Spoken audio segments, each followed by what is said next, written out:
पुरुषोत्तमम।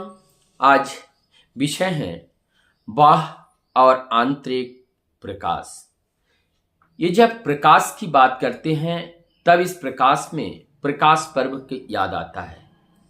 हम लोग दीपावली का पर्व बड़े हर्षोल्लास के साथ एक प्रकाश पर्व को मनाया और उसके बाद में गंगा स्नान के साथ साथ एक दीप पर्व मनाते हैं।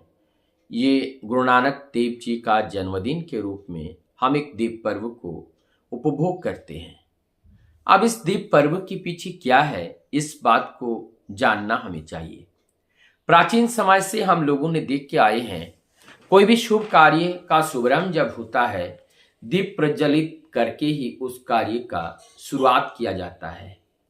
और ये व्यवस्था हमारे प्राचीन काल से आज भी चले आए हैं। क्या हमें जानने की जरूरत नहीं है ये दीप क्या है, क्यों जलाया जाता है? हम देखते हैं किसी अंधकार में जब एक दीप को जलाया जाता है तब वहां पे प्रकाश हो जाती है और अंधकार का नामो निशान मिट जाता है। अर्थात ये दिया अंधकार को दूर करती हैं, अज्ञानता को दूर करती हैं।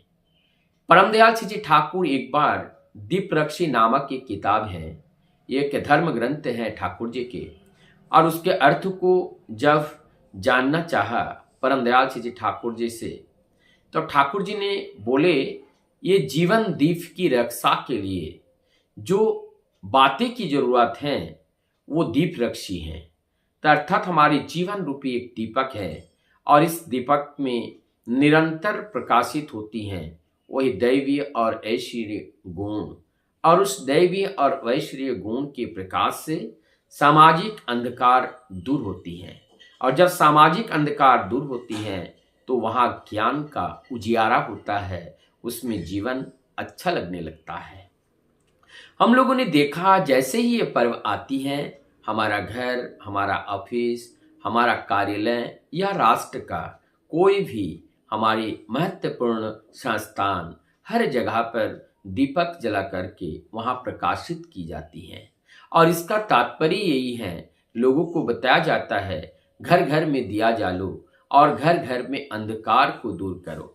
तो सबसे पहले इस अंधकार को दूर करने के लिए हमें अपने अंदर के अंधकार को दूर करना पड़ेगा। तो अपने अंदर के अंधकार को दूर करने के लिए अपने अंदर दिया जलाने की जरूरत है, और वो दिया है वो प्रकाश रूपी ज्ञान। और वो ज्ञान कहाँ से आती हैं? वो सदगुरु से आती हैं। सत का अर्थ है बचना और बढ़ना। जहाँ ठीक ठीक बचने बढ़ने का सिद्धांत, जहाँ ठीक ठीक बचने बढ़ने का जो बात है, उसको लेकर के परम पिता के कोई भी प्रतिनिधि नर रूप में धरा पर आते हैं और उस ब्रह्म सत्य को वो जानते हैं और उनके आचरण से वो निखारते हैं। ऐसे व्यक्ति को जीवन में गुरु रूप में वर्ण